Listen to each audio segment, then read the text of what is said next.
జిల్లాలో చిన్న తిరుపతిగా పేరుగాంచిన ప్రముఖ పుణ్యక్షేత్రం ద్వారక తిరుమలపై కూడా గ్యాస్ ఎఫెక్ట్ పడింది. ఈ క్రమంలో ద్వారక తిరుమల వెంకన్న ఆలయం పైన కూడా ఈ ప్రభావం కనిపిస్తోంది. రాష్ట్రం నలుమూలల నుంచే కాకుండా వివిధ రాష్ట్రాల నుంచి ప్రతిరోజు వెంకన్న దర్శనానికి వేలాది మంది భక్తులు స్వామివారిని దర్శించుకుంటారని ఆలయ ఈవో ఎర్రంశెట్టి భద్రాజీ తెలిపారు. అన్నదానం, ప్రసాదాల తయారీ, స్వామివారి నివేదనశాలలో గ్యాస్ సిలిండర్ల వినియోగం ఎక్కువగా ఉంటుందని, ప్రస్తుతం గ్యాస్ కొరత కారణంగా ప్రత్యామ్నాయంగా దేవస్థానం కట్టెలను సమకూర్చుకునే పనిలో పడిందన్నారు. 25 డొమెస్టిక్, 15 కమర్షియల్, మొత్తం సుమారు 40 గ్యాస్ సిలిండర్లు మాత్రమే అందుబాటులో ఉన్నాయని ఈవో వెల్లడించారు.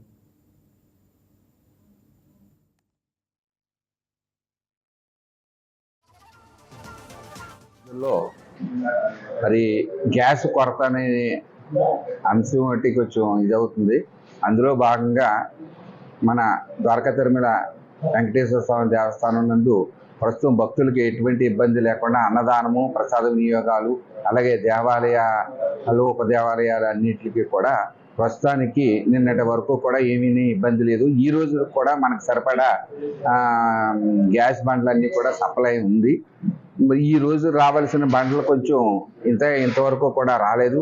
అందులో భాగంగా మేము అన్నదానాన్ని, దేవాలయాన్ని, అలాగే మా ప్రసాద వినియోగాలు చేసే ఈ ప్రదేశాలన్నీ కూడా సందర్శించడం జరిగింది.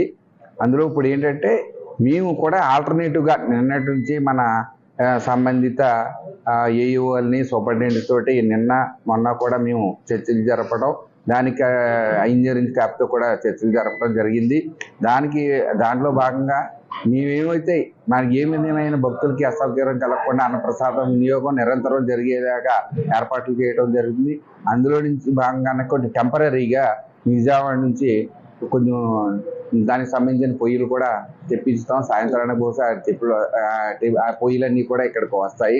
అలాగే కట్టెలు వినియోగించుకొని అంటే ప్రస్తుతానికి గ్యాస్ ద్వారాగా స్టీమ్ నుంచి మేము వాడటం జరుగుతుంది. అలాగే కట్టెలు వినియోగించుకొని గ్యాస్ నుంచి మాకు కట్టెలు ద్వారాగా స్టీమ్ అట్లా అన్నదానానికి అట్లా కూడా వాడతాం. ప్రస్తుతం ఏంటంటే మేము అన్నదానంలో డొమెస్టిక్ 25 డొమెస్టిక్ సిలిండర్లు కూడా వాడటం జరుగుతుంది ఒక రోజుకి వచ్చి. అలాగే ప్రసాద వినియోగాలు, అలాగే మన నివేదనశాలలో కూడా దేవాలయాలు, ఇతర సభ్యులు సుమారు కొంచెం 15 కమర్షియల్ మండలం వాడటం జరుగుతుంది. వాటికి కూడా మేము ఏజెన్సీ తోటి సంప్రదిస్తున్నాము.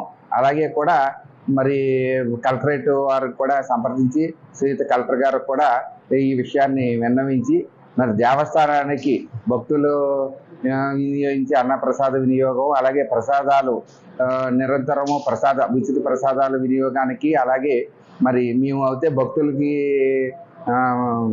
సీల్ ద్వారా చేసే ప్రసాదాలకు కూడా ఏ విధమైన తయారీలో ఏ విధమైన ఆటంకం లేకుండా కడిగేలాగా మేము ఇప్పుడు కలెక్టర్ గారు కూడా విన్నవిస్తున్నాం.